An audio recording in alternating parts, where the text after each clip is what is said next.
First, those who are on Zoom, they can see on the screen. Om Sahana Bhavatu Sahanau Bhunaktu Sah Viryam Karvavahai Tejasvinavadhitamastu Ma Vidvishavahai. Om Shanti Shanti Shanti. Om Gananam Tva Ganapatigam Havamahe Kavim Kavinamupamashravastamam Jeshtarajam Brahmanam Brahmanaspata Anashrinvannotivi Siddhasadhanam. Om Shri Mahaganapataye Namaha. Saraswati Namas Varade Kamarupini Vidyarambham Karishyami Siddhir Bhavatu Me Sada. गुरुर्ब्रह्मा गुरुर्विष्णुः गुरुर्देवो महेश्वरः गुरुरेव परं ब्रह्म तस्मै श्री गुरवे नमः. तस्मै श्री गुरवे.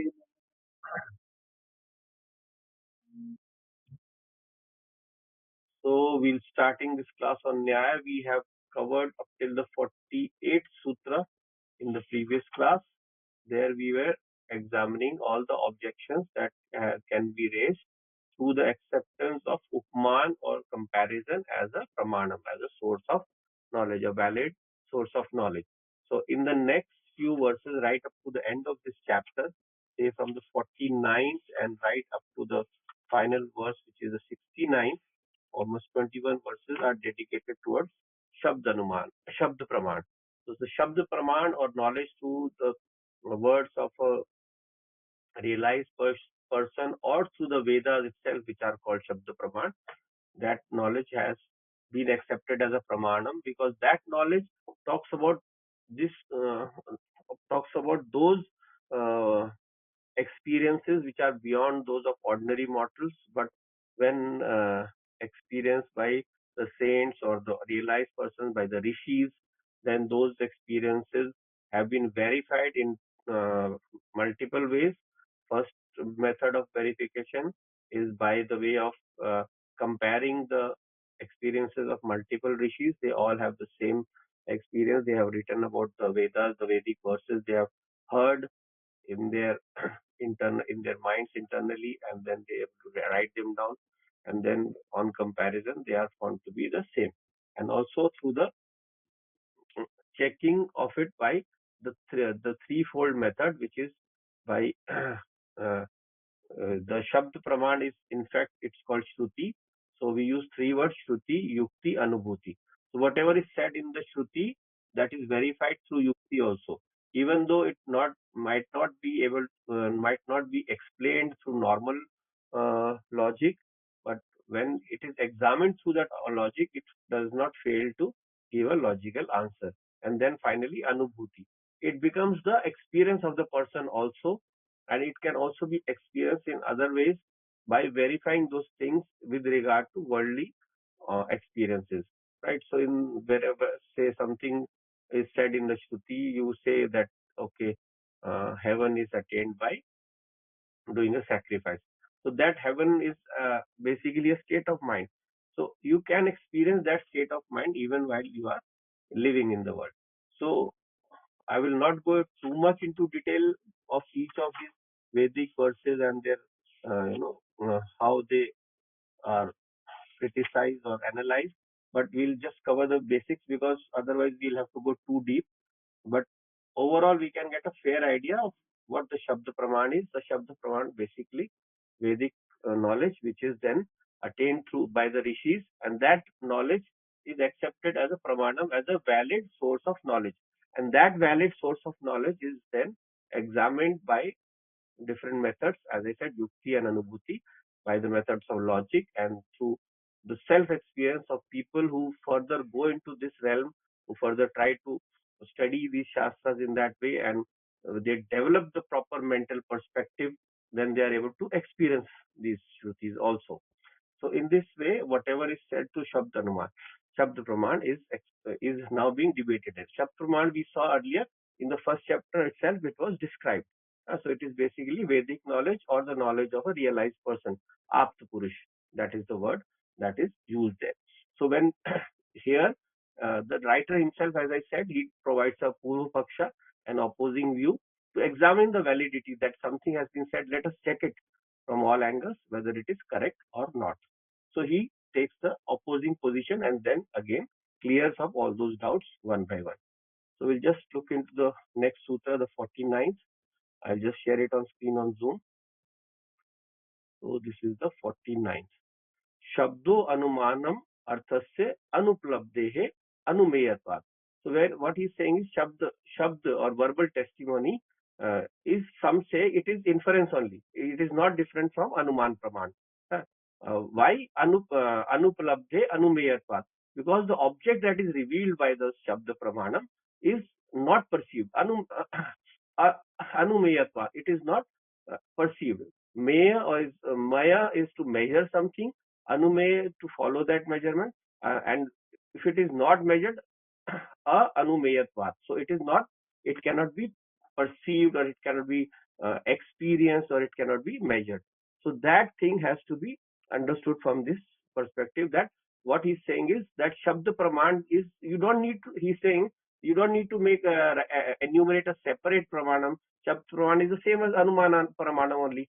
Like in, because he says, like in the case of an Anuman Praman, what do we do in an Anupraman? We infer an object that is seen or experienced, and through its relationship with another object which is not seen, we infer that that other object is experienced, exists, just like in the case of fire or smoke or any other similar two objects have, existing together, coexisting, right? So those two coexisting objects can thereby be understood to exist. So when we say there is a, I see smoke on the hill and there is fire similarly, wherever I see smoke, there is fire, like in the kitchen, then same way there must be fire over there also. So in that way I infer. So here he's saying through Shabda also you are telling about something that is not seen, right? So Shabda, either the person who's come to tell you about some event, he has seen that and he's describing to you in simple way also. That also is something that he's able to convey to you about something what you're not seeing. So here the objection is being raised that the Shabd is also similar to Anuman only, because through Shabda you can infer something that is not in front of your eyes. You can know about that through the words of some other person. So why should not this Anuman Praman be called Anuman Praman be inclusive of the Shabda Praman, right? So those two are the same. That is the proposition being put forward by the Purva Paksha, the opposing view, right? So this opposing view is put forward to understand that how do we separate or distinguish Shabda Pramanam, or this Vedic knowledge, or the knowledge of an Apta Purush or Rishi, from that of which a common person can infer by Anuman Pramana, right? He's saying you can create two categories maybe.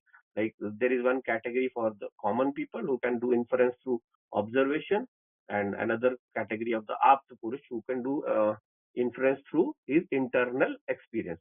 So both these ways we can define a similar Pramana, but two different cases, right? And then he gives further arguments for that. We'll look into the next sutra before we go into the answers for this. So Shabda Anumanartham Asya Anuplabdeva. This is the first one. So the second objection is, he continues the objection, the 50th sutra, 2.1.50. So what does he say? Uplabdehe dvi pravrittivad. So he says in respect of perceptibility, pravritti, the two cases are, they are not different. So if inference, that is this Anuman Praman as well as Shabda Praman, we say that we are both talking about an object which is not perceived. In both cases, as we are same as in Anuman Praman, we are inferring about a fire that is not seen by us, which is there on the hill through the smoke. So smoke is the indicator and fire is the inferred object, right? So that is the case of the Anuman Praman, where you can see the smoke. And then similarly by Shabda, you are able to infer something, or you are able to understand something exists by Shabda Praman, the word of the Veda or the word of a Rishi. So in this way, he is saying both are the same only, because they are basically, both are talking about something unperceived. Unperceived is the keyword for him, or he says both are giving knowledge of an unperceived object, right? And then he continues further also, the third objection, or the third sutra. So this is the 51st sutra. So then he says sambandhacha. Uh, So basically he is completing the argument. So he says, moreover, there is a connection. So just as in inference there is a connection between the uh, sign and the smoke and the thing signified, that is the fire. So also in Shabda Praman, or verbal testimony, there is a connection between a word and the object signified by it. So naturally there is a one-to-one connection, most people will say, between a word and its uh, object and the thing signified by it. So like if I say a book, and immediately the picture of a book comes into our mind, or if I say a cow, then a picture of a cow comes into my mind. So in this way, the word creates a picture of that object in my mind. In any case, in any kind of perception also, we have seen how knowledge occurs. Uh, we saw that twofold way. So there we saw Shabd Vyapti and Vritti Vyapti, right? So Vritti Vyapti and Phal Vyapti, you can say. So Vritti Vyapti is what? Basically, uh, the thought, it covers the object totally, and then from after Vritti Vyapti, there is the Gyan. So how that knowledge occurs when our consciousness, it falls on that object and illuminates that. And then that image of the object is what comes into our mind. We are not actually grasping the original object. It does not come to us. It is only the mind that grasps the object. So in the mind, an object is formed. So same thing he's saying with the Shabd Praman also. He's saying that the Shabda will create an image in your mind, and so that in this way, Shabda is giving you a knowledge about an object which is not in front of you, but just by saying the name. So just like you can say my favorite juice or my favorite food item, if it is mentioned, my tongue will start salivating. I can imagine it in my mind. It is there. Okay.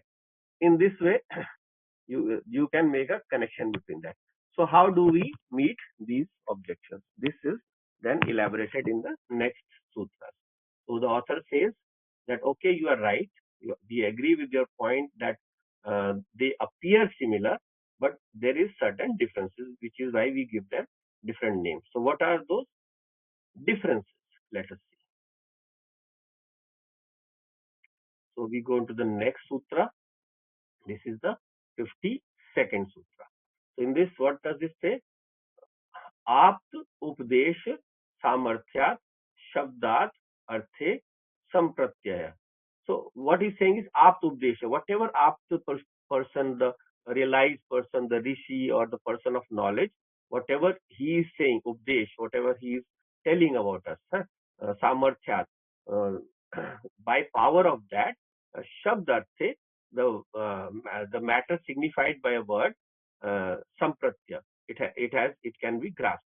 So basically, what he's saying is that in Anuman Praman, we grasp an object in by the way of inferring a common relationship, a very well-known relationship between two objects. uh, so which we call vyapti. There is a vyapti there. The relation is called vyapti.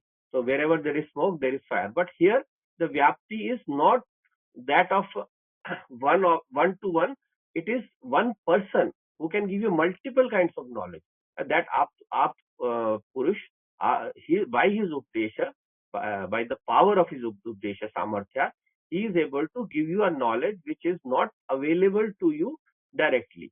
So, right? So, the reliance on the matter signified by a word, because the word has been used by a reliable person. So, that is basically the difference. In the case of Anuman Pramanam, you are relying on a one-to-one relationship between one object and the other, which those two which always coexist, right? But here it is not one-to-one relationship. There is a relationship where it is the word of a person signifies that. So the person is not involved in Anuman Pramana. I directly as an observer can make an anuman pramanam. There does not need to be an intermediary. But in the case of Shabda Pramanam, there has to be an intermediary. That intermediary is the one who will define it for me. Because otherwise, that is initially not within the range of my perception unless I have done enough sadhana, unless I've elevated my mind to that level where I'm able to perceive the higher truths directly, right? The Vedic truths directly, the truths about worlds not visible to us, truths about heaven, truths about liberation, moksha, and so on. Those are not available for our experience directly in this world. They are available only through Shastra or through the rishis. So the rishis give us that knowledge. So for a person for whom that knowledge is not available, the rishi or the saint, he becomes a conduit through which he can conduct that knowledge. He becomes sort of a wire that connects you to that place. So that is how this relationship helps us to reach for a knowledge which cannot in any way be attained by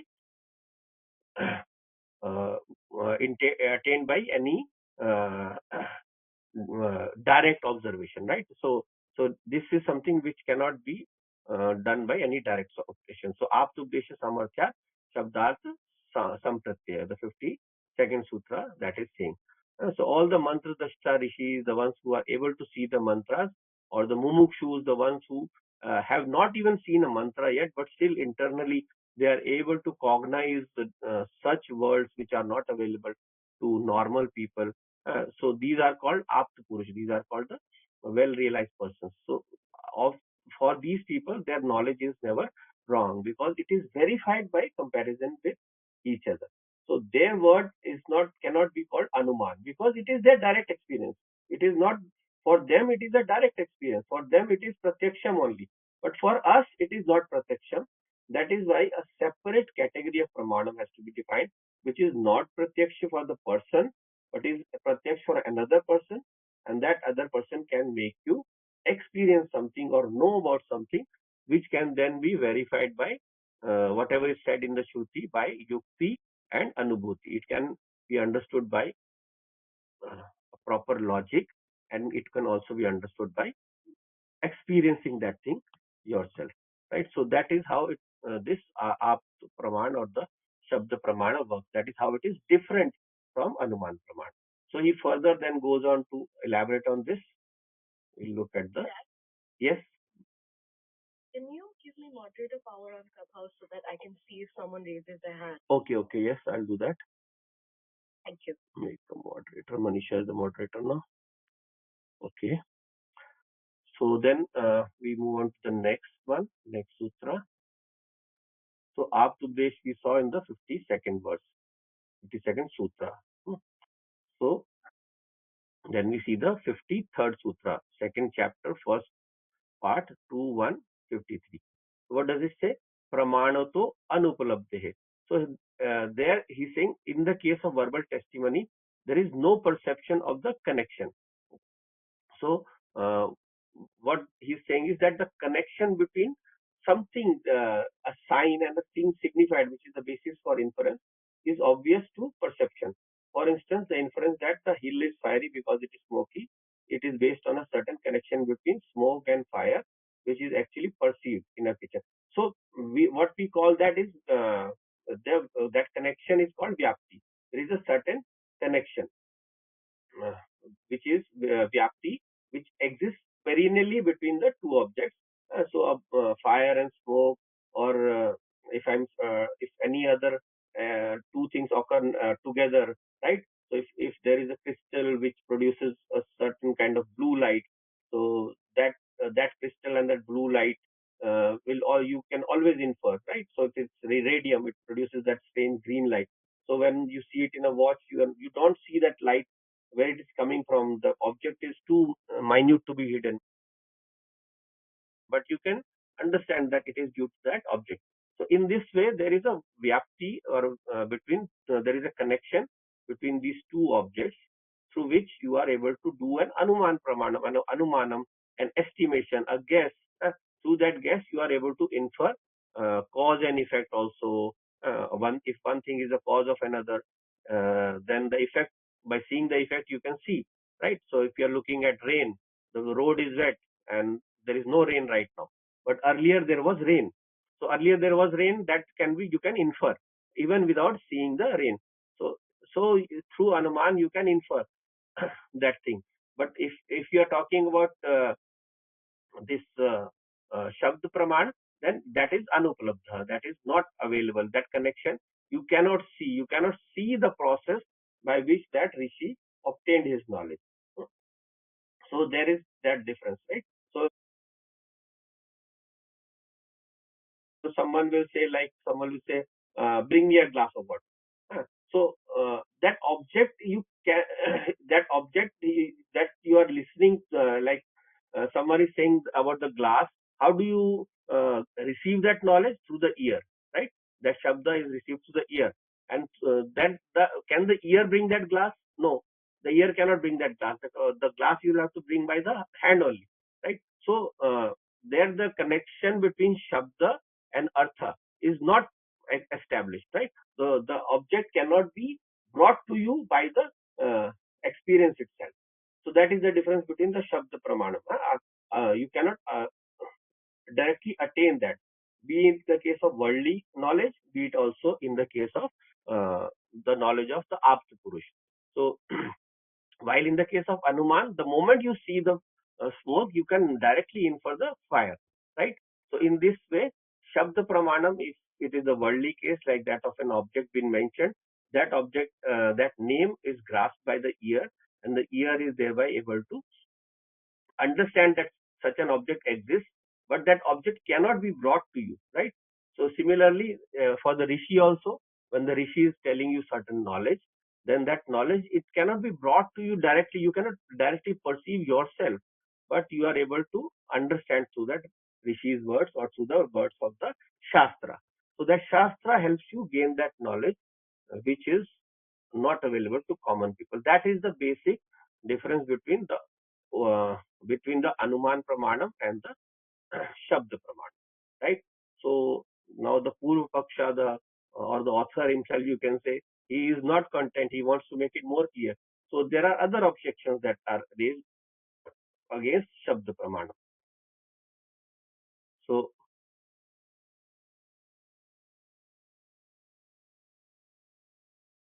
So one objection is that uh, uh, as he said, first of all, that there are the word and the uh, object, they have a one-to-one connection, by uh, listening to the word like a cow or a horse or whatever, the image of that immediately comes to your mind, right? And then uh, uh, the experience of that object is there, at least mentally, right? But what he's saying is that even though the experience is mental, it does not imply availability of that connection.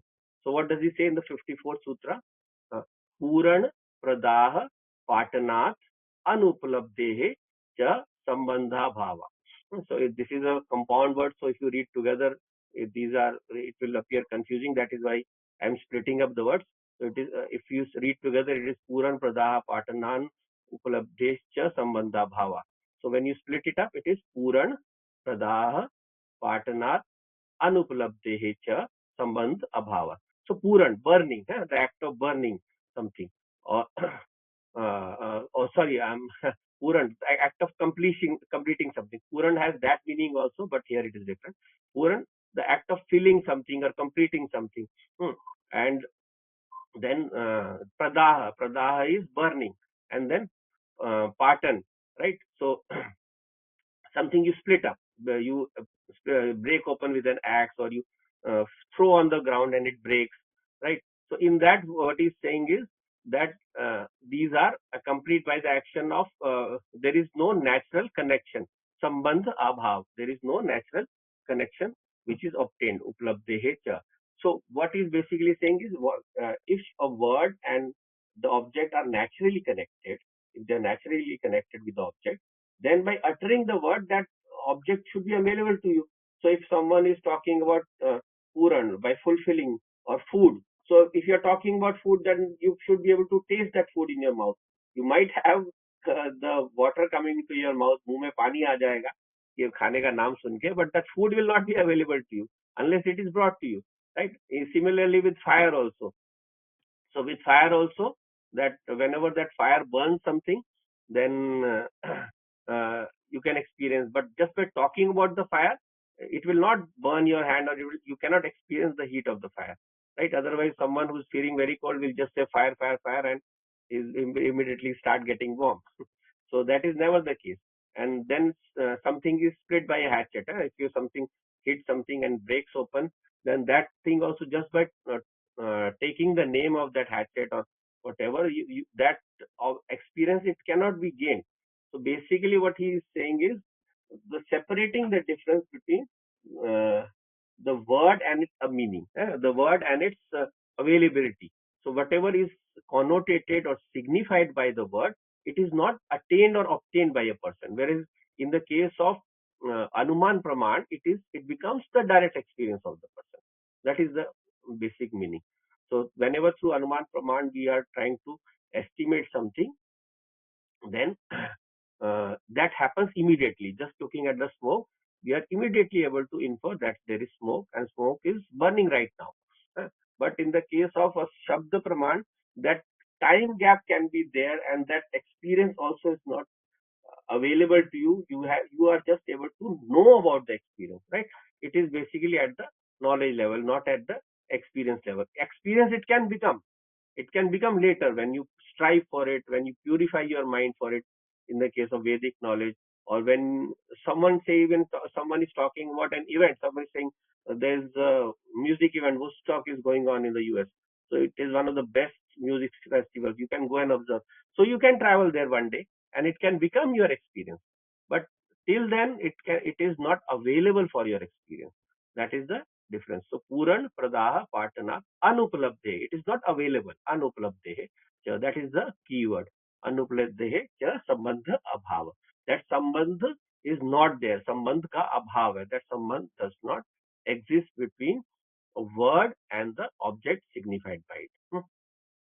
So then further we go into this similar argument again taken up the Purva Paksha. I think on Zoom. So we have a few. Next verse. So 54th we have seen. I'm going a bit fast because this is not that complicated, and I'm not going too much into the Vedic particulars also, because otherwise it will become too detailed. So I'm trying to keep it simple. So we go into the 55th Sutra. What does he say? Dad, sorry. Yes, Manisha? I think we have a question here. Venkatji raised Question? his Yes. hand. Yogesh, I think thank you for taking time and explaining the Nyaya in such a way that I'm just getting a little bit of it. I thought I'll validate what I understood in the last couple of sutras. You talked about Aptavakya, Yeah. in which there are two components we brought up: Yukti and Anubhuti. So Yukti is similar to Prakriya. Yukti is a Prakriya applied by the Guru to to articulate the truth and Prakriya directly in the sense of logic, Yukti. Yeah. Yukti is basically logic. Does it fit into a logical paradigm or into a logical system? That is what is applied to show that this possibility is there. So even if you are not experiencing, is it possible or not? That is Yukti. Okay. So between Prakriya and Yukti is, I think the difference is the logic, but Yukti can be Prakriya, right? Yeah, basically, see, if you take the direct meaning, Prakriya is a process and Yukti is logic, right? So it can be a logical process. So it is Prakriya Yukti. So it can be both ways also, but basically Prakriya is a wider term. Any Prakriya, any kind of activity can be Prakriya. But Yukti is particularly logic, the logic that you apply to a particular Prakriya to understand how it works. So any working of any object, if you're saying, so like if you are saying any example, if I give Then in the case of a yukti, uh, someone says that let's talk about numbers. So if you say numbers, then someone says 2 plus 2 is 4, right? So that 2 plus 2 is 4. How do you explain? Then you can explain by bringing two objects and another two and then adding and then counting them, right? So that becomes yukti. Then there are lot of other examples. So right now not coming to my mind, but of course when you look at the Vedas and any of the like if you are trying to prove the relationship between Adhyatma, Adhidev and Adhibhautik. So in the case of Vedanta, you are trying to prove a connection between how knowledge is obtained. So you have to say that knowledge is obtained by the connection of an artha, an object, an indriya or the perceiving sense organ, and a consciousness, right? So when you examine through yukti, then yukti you will see that any kind of knowledge when consciousness is not there, if I remove consciousness from a picture, say while I'm sleeping, then that knowledge does not take place. So that is the yukti, right? And then anubhuti, when you are directly experiencing the object, you can tell, right, what is being said is true. So in this way, yukti and anubhuti. I hope Okay, I am nice. clear. Yeah, this is very nice. Very nice. You clarified Okay. it. Okay. Anubhuti is the direct experience Yeah. by the grace of Guru. I think you use a nice word. Guru is the conductor of that source, and Yeah. he has that connection. Yeah, And yeah. from Guru's Anubhuti, you can experience the same. Yeah, right. I think that's nicely put up. Yeah, I think that You already nice. seem very knowledgeable. I'm glad to hear your questions. Thank you. No, very nice. I think. Thank you. I think. Please go ahead. I just raised these two. I just wanted to validate if I'm catching Yes. whatever you're teaching is right. Thank you. Okay. So Manisha, I think we'll reconnect on Zoom because time is up. I think we might have to wait a minute or so because these days Zoom that keeps that 5-minute gap. So I'm reconnecting and you can join. Sorry to keep the rest of you waiting. Till then, we can do one more thing. Anyone has got a couple of questions, you can ask, because Zoom, we want to do this together. Because on Zoom, I can share the text also. So those who are there, they can. So I have, I think, 2 minutes more on Zoom. 2 or 3 I minutes. think we have one more question. Sure. Please go ahead. Yogesh ji सादर प्रणाम। Pranam ji, pranam. Yogesh ji अभी शायद आप zoom meeting पे जा रहे हैं तो कोई बात नहीं, लेकिन नेक्स्ट टाइम आप 1-1.5 घंटा निकाल कर आइएगा हमारे लिए। मैंने मनीषा को कई बार कहा है कि आप योगेश जी को लेकर आए एक बार, लेकिन अभी आप आए हैं तो आपकी जल्दबाजी में है शायद, तो हम नेक्स्ट टाइम कर लेंगे। Sure. Let's do one thing. I was thinking of an unique topic. Lot of people have been asking me about it. Many people don't understand the yugas. युग नहीं समझ आते उनको कि why युग is so many years or is it less years or how so many years is possible. तो इसके पीछे बहुत सारी भ्रांतियां हैं. So we were thinking of setting this up and maybe next week we can do an question answer session also with the lecture and with then further explanations. So maybe I think that will be a good idea. So you will also be able to interact, right? Okay, great. So next week we'll do that thing on the yugas. First, I will put the question up to you guys to explain what is a yuga actually. What is the length of the yuga according to you? You can maybe give your definitions.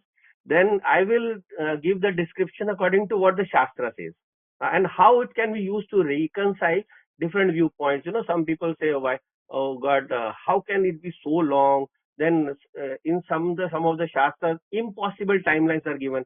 Someone is meditating for 1 crore years or 10 crore years. How is this possible? Actually, it is very logically tenable, but people, they don't have this full understanding of this yoga theory and its relation with time.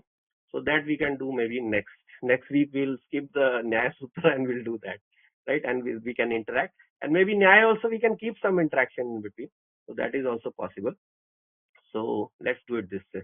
So I think Zoom we can try and start. No, still a minute or so. Okay. Any other questions about today's class? You can ask anything you observed or would like to ask more about? Manisha or anyone else?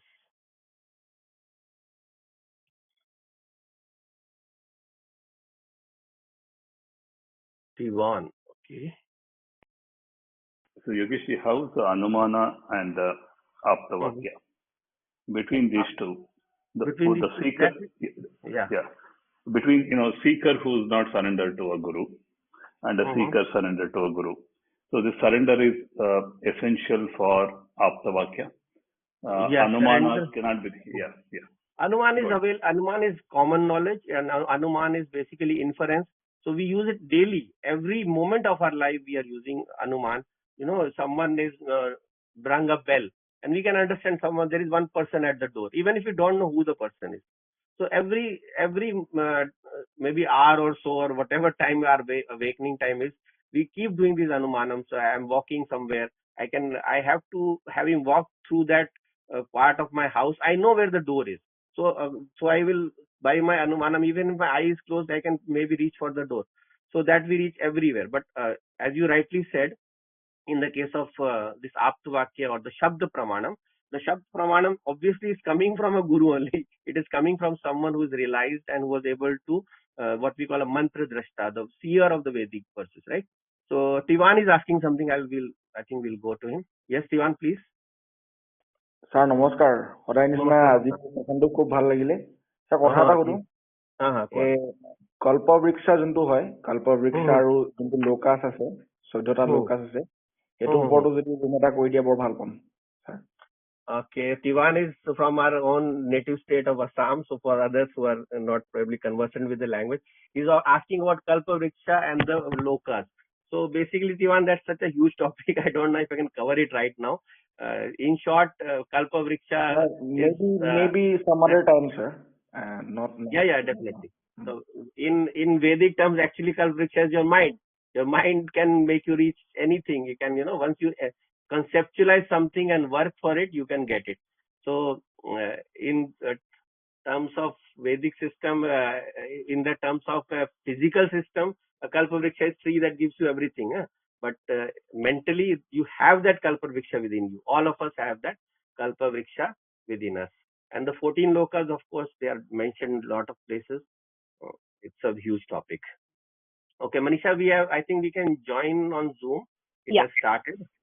So we'll share the next verse there and we'll continue from here on. George also can join.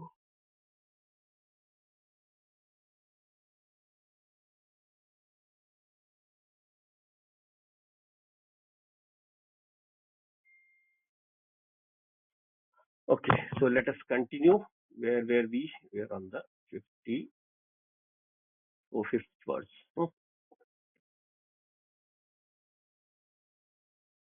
So what is the objector saying? He is saying basically about a connection between a word and its meaning, right? So that will then be clarified by the author, right? So what is the okay? So we are moving on to the second chapter, first part, 55th verse. What does it say? Shabdat Vyavasthanat Pratisheda. So if you split it up, Shabd Arth Vyavasthanat Pratisheda. So what is the objector saying here? That it cannot be denied. He's saying that there is a fixed connection between words and meanings. Shabd and Arth. Between the Shabda and its Arth or meaning, there is a Vyavastha. There is a definite connection, a fixed connection. And that cannot be Pratisheda. That cannot be denied. He says, whenever I talking about a animal or a name, then it will directly denote a horse or a cow or whatever. That connection is there. How can you deny that? So by Shabda, I am basically grasping an object only. So why are you saying that it is not uh, knowledge that is connected to each other? The connection is not there. He's talking about the connection that is mentioned in the uh, previous verse. So we move directly to the answer. What he is saying is in the next verse. So what he's saying is the one-to-one connection between a word and the object denoted by it. He's saying how is it different in different cases? 56th verse, right? So 2, 1, 56. What does it say? न samayikatvat shabdas sampratyayasya. So he's saying is how does we reply that it is through convention that the meaning of a word is understood. What is convention? We examine. So if we understand what is a word, when we say a word, then that word is denoting a certain object. But is a word the same for a single object? For any single object, even in different even a same in the same language or same people, like for a lotus, you can say it is kamal, you can say it is pankaj. So for different ways in which you describe that object, you can have different names. So how can you say there is a one to one relationship? Then further on, even this will come later on, that different languages have different words to denote a same object. Sometimes it's the reverse also, because sometimes one language will have a word that means something, and another language will have a same word that will mean another thing. So that kind of thing is also there. So he says basically that one-to-one connection, the one-to-one connection that you're talking about, it is not strictly always true. It is not always strictly true. Of course, some cases it might be true. Some cases there are certain words, but that would be very rare. And especially across languages, that would be very difficult to find, right? In some cases, there is a word that describes an object. There is only one word in a particular language. But across languages, you will still find that difference. So that across languages is a different sutra. So let's move ahead. And then again, what did he say? Uh, the 57th sutra. So these are all very condensed sutras. Always a sutra is a condensed source of knowledge. It will say something that will make logical sense once you understand the connection to the previous one. And so it will never be very verbose, not lot of words. That is actually the definition of sutra is that it has to be short, clear, and very defined. So the 57th sutra it says jati visheshe cha aniyamat. So he's saying aniyama. There is not a universal conformity or uniformity which has a connection between a word and its meaning. So different people, different rishis, different people from other communities, people from other areas, the different jatis. So different jatis, different people, they all have their unique ways of describing an object. And let's not just say object. Let's not just talk about an object. We can talk about actions. We can talk about things. We can talk about uh, any verbs, movements, everything. So all the parts of speech, they all have different connotations in different people, different languages, and so on. So in this way, when we are talking about any jati vishesha, so any particular class of people, then they will have their own words, but another jati or another class of people will have a different set of words when talking about those objects. There might be some common things. There might sometimes be some similar root words that are connecting. There are so many different languages, European languages that are connected to Indian languages through words that have similar meaning. So, Pitar, father, uh, all these are similar words used in different languages, and yet they connote the same thing. They have a certain root word that is similar, even though the full word itself is a bit dissimilar. So in this way, there is both similarity and both dissimilarity, right? So that is what is the thing that is mentioned here. Then further, the next objection that the Purva Paksha is raising is that about the what we call irregularities in the Vedic Vakyas. So if I'd like to just describe that earlier, because I want to clarify that thing, is what is the dissimilarities in the Vedic words. First of all, we know that the Vedas, they are divided into four structures, four parts basically. So we have the mantra, Brahman, then you have the Aranyak and the Upanishad. So the mantra bhag is unique. Every mantra has four interpretations: the karmic interpretation, the jnana interpretation, the upasana interpretation, and the vibrational aspect. The vibration they generate within you, which invoke powers, they awaken powers within you. So that is the mantra part.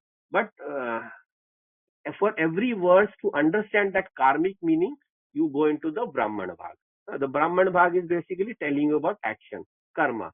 So it is telling you different actions that you have to perform to attain a certain goal. To attain a certain goal. So for that, to attain that certain goal, they will give you certain what we call vidhi, injunctions. Injunctions are given in the Brahmana Bhag. Those injunctions sometimes they will be contradictory. So what can be the contradictions? We just have a short look at here. Just read the next sutra and then we see 58, 2158. It says tat pramanya pramanyam anrit vyaghat punarukta doshebhya. So he's saying in the Ved Vakyas, or basically the Brahman Vakyas, in the mantra bhag you won't find these things, because mantra is basically describing an experience, but in the Brahman Bhag is describing an action. So when you're describing an action, there can be certain doshas, tat pramanyat. For that to be true, for that to be reliable, uh, there are certain defects. What are they? Anrita. There is certain things which are not true, that is being said there. Then Vyaghat.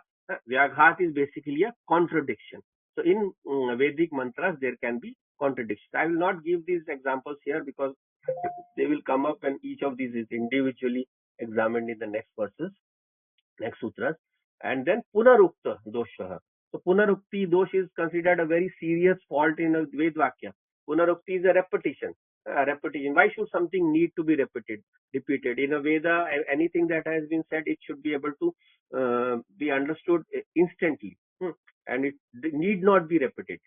But if there is a repetition, there will always be a reason behind that repetition. So, so if you are talking about different Vedic injunctions, like if you're doing a putra kameshti yagya, yagya for the production of a son. So sometimes then the son will not be born to such a couple. Then there are some contradictory conjunctions where someone say, let us do this yagya when the sun has risen. Somewhere something subha wala agnihotra, the morning agnihotra. So that you have to do. Then it will also say you have to do this agnihotra in the evening after the sun has set. So both are contradictory in sense, but you can reconcile them through proper systems. So how do we do that? We go into the next one. I'll just complete the next one only because this one will take a few minutes. Uh, so So he's saying, no, that is not strictly correct, because whenever the Veda is saying something and it does not happen, or there is this is basically is talking about the first part, unrit, something false is said by the Veda. So he's saying, na karma kartri sadhana vaigunya. So some karma, it might not occur according to what the Veda has said, because of some vaiguna, because of some defect, something of some inferior quality, or some inferior quality in the actor, in the kartri, in the actor, the operator, or the materials of sacrifice. So there are a lot of factors here. If we can always enumerate them, then whenever we do any action, kuch bhi karm hum karte hain, whenever we do something like that, there are always so many factors. So maybe if we can try to enumerate a few, then let us say in the case of in any karma, there is what we call intensity. कितनी तीव्रता से आप करते हो, how much of focus you put into a karma. On that will depend whether the fruit of the karma will be as per what is described in the shastras. Then there is time. How much time you are able to devote to that, how much time you spend doing that. Do you just do for a short time and then let it go? Then its efficacy will not be there. Then similar relation to time is duration. There is what time you are doing a particular act. So whether you're doing it at the correct time in the morning, evening, night, whatever. So that time, duration, that is there. Then next is dravya. The substance is the object that you going to use to do a particular action, right? So if you are preparing a dish, like you're cooking something, then you have to have the proper ingredients. Even even a particular variety, like say you are using adrak. Uh, so you are using a different variety of adrak, it will completely change the taste of the dish. So that dravya or that object, that's the purity of that object or the requirement of that dish for that object, that will depend the final result the action will produce, right? Then next is bhava. So bhava, these are all not mentioned there. These I'm taking from Gita and other texts. So basically, but you'll find them a lot of other places. Uh, so bhava, it is the with what kind of intent you do something, with good intent, bad intent, whatever. So if your intent is pure, it will produce a very pure fruit, a very good and very early fruit. Sometimes while chanting a Vedic mantra or doing a certain sadhana, if your intent is good, you will be able to reach that phal or that fruit very much faster than other people. You must have seen a lot of people doing sadhana for so many years. I have been 1 crore japas, and yet I have not received any darshan. And another person within a few days he received darshana. How? Because that purity, that intensity, that bhava is there. uh, So and then there is the prescribed method. Uh, So you have to follow the correct method of doing something. Any small defect in the method, it can totally upset the fruit that you are going to get, right? So namak bhul gaya aap sabji mein dalna, your whole vegetable the whole effort will go to waste. So maybe adding later will correct it a bit, but it is never the same. The women who cook, they can tell you that. Hmm.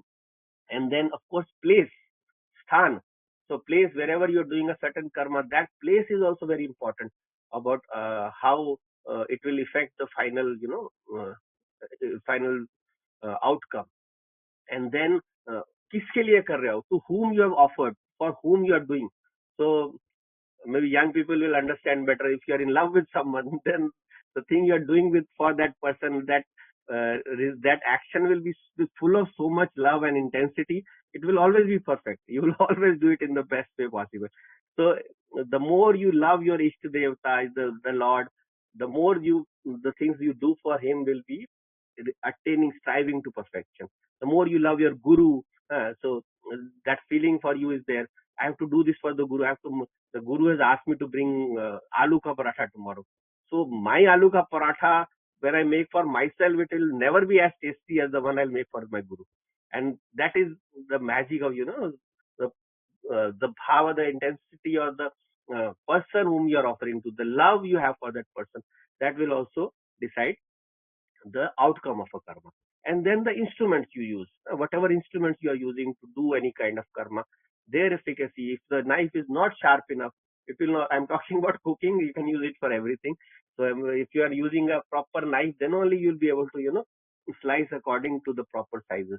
And this way, the outcome will come out. So in this way, what basically the text is saying is that when you are talking about the karma, kartri, sadhana, vaigunya, so whatever the action a person is performing, the doer, the kartri, and his sadhans, his instruments, his implements, his method, his bhava, intensity, all of them, and there are so many others. I've enumerated, I think, about 9 here, right? So all of these are of course there, but there you can enumerate more also, but these are the most commonly accepted ones, which are the 9 points that to be remembered in the case of any action to determine the efficacy of a certain action, kitna badhiya se hoga, how efficient that karma will be, right?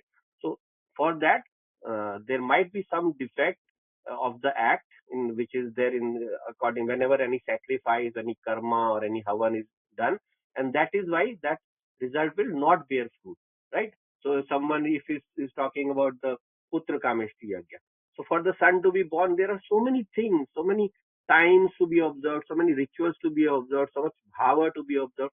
then only it will succeed. It will not succeed for all people, very right, but it will succeed for those who are doing it properly. At least that is what our shastras say. And today maybe people don't have that bhava. So maybe when you go into something without shraddha, without faith, then that is not going to happen actually. You go into study of physics and say the physics is rubbish, then physics will never get into your head. You will never. You have to have a very clear, attraction and love for your subject or for the thing you're going to do. Then only you will be able to attain proficiency in that, right? So that proficiency needs you to observe all the factors and try to optimize optimize each factor. हर एक को अच्छे से करना है, बढ़िया से करना है. No half measures, right? So when you do half measures, then only karma does not happen according to what is said. It is never unwritten what he is saying. It is never false. The shruti is never saying a falsehood. Whatever is said in the shastra, it is always full of experience and of a higher knowledge which is not available to us mortals. But when we do from inside, then you can see the music that you produce when you completely close your eyes and surrender. That singing, you don't pause for any instant. Your music comes out so flawlessly. But the moment you are aware of that music, क्या मैं ठीक से गा रहा हूँ, क्या मैं ठीक से गा रही हूँ, then defects start coming. The moment you become conscious of becoming a doer, then it becomes, it brings you down. That is why karmanya vadikaraste in Gita. You have only, your adhikara is only in karma uh, and not in the phalam.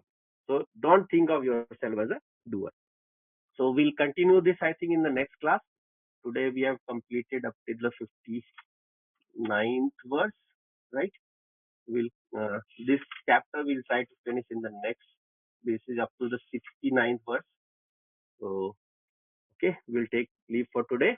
Thank you all for coming. Thanks for all the questions, and we hope to see you next week. Okay, kids, have a wonderful week, all of you ahead, and we'll catch you next week. Om Purnamada Purnamidam Purnat Purnamudachyate Purnasya Purnamadaya Purnameva Vashishyate. Om Shanti Shanti Shanti. Hari Om Shri Guru Pyo Namaha. Hari Om. Thank you.